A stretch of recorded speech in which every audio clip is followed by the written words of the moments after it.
Comment convaincre la banque de financer une reprise?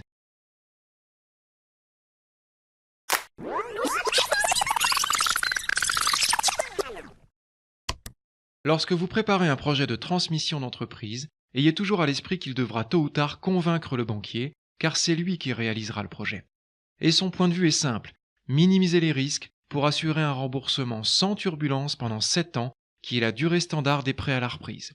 Pour obtenir un accord bancaire, en tant que repreneur, vous devez présenter un projet équilibré sur 5 points cardinaux: votre CV, votre niveau de vie, vos apports personnels, la rentabilité de l'entreprise et son prix de vente. D'abord le CV, avec lequel vous passez en revue vos diplômes et expériences professionnelles. Lors de l'entretien avec le banquier, gardez toujours à l'esprit que votre attitude aussi est évaluée. Au travers de votre personnalité et de votre capacité à prendre des décisions, il doit voir en vous le futur chef d'entreprise. C'est pour cette raison que lorsque vous présentez un projet, vous devez le connaître sur le bout des doigts et être capable de répondre à toutes les questions. Il existe aussi des métiers pour lesquels un diplôme, sinon une certaine expérience professionnelle, sont obligatoires, comme dans les métiers de l'artisanat par exemple.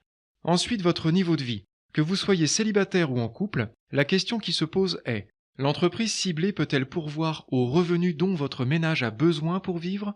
Le banquier étudie alors votre endettement personnel pour la résidence, la voiture ou autre, les revenus du conjoint si vous êtes en couple, et s'assurera que vous n'endossez pas un historique handicapant type incident bancaire, surendettement ou divorce en cours. Si votre situation personnelle est clarifiée, il passe à l'étape suivante: vos apports personnels.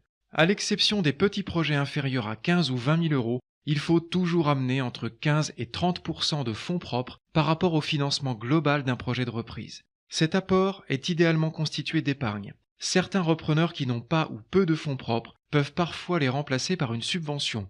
C'est le cas des demandeurs d'emploi indemnisés qui peuvent bénéficier de l'ARS. Le cas échéant, c'est une règle: pas d'apport, pas de reprise. C'est un principe que le banquier impose pour 2 raisons. D'abord parce qu'il est rare qu'une entreprise puisse supporter un endettement à 100% de son propre prix de vente. Ensuite parce qu'il attend d'un repreneur qu'il partage les risques. Si vous croyez au projet, vous devez le lui prouver par votre implication financière. C'est maintenant l'entreprise ciblée qui est étudiée.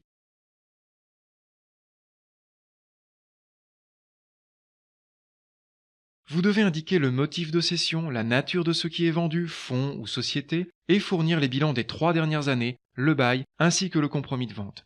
La liste des pièces doit être complète et le projet parfaitement transparent. Il faut démontrer que l'affaire est suffisamment rentable pour rémunérer l'exploitant, rembourser un prêt et éventuellement investir.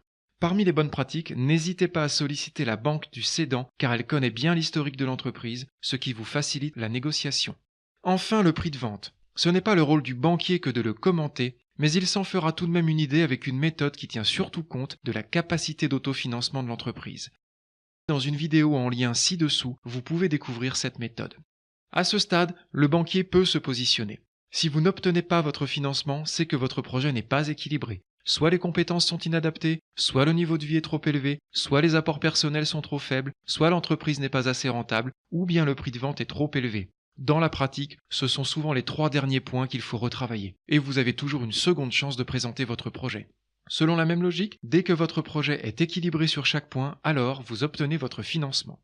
Pour conclure, un cas particulier. Il arrive parfois que le repreneur demande au banquier de financer en même temps la reprise de l'entreprise et le rachat du bâtiment qui la loge.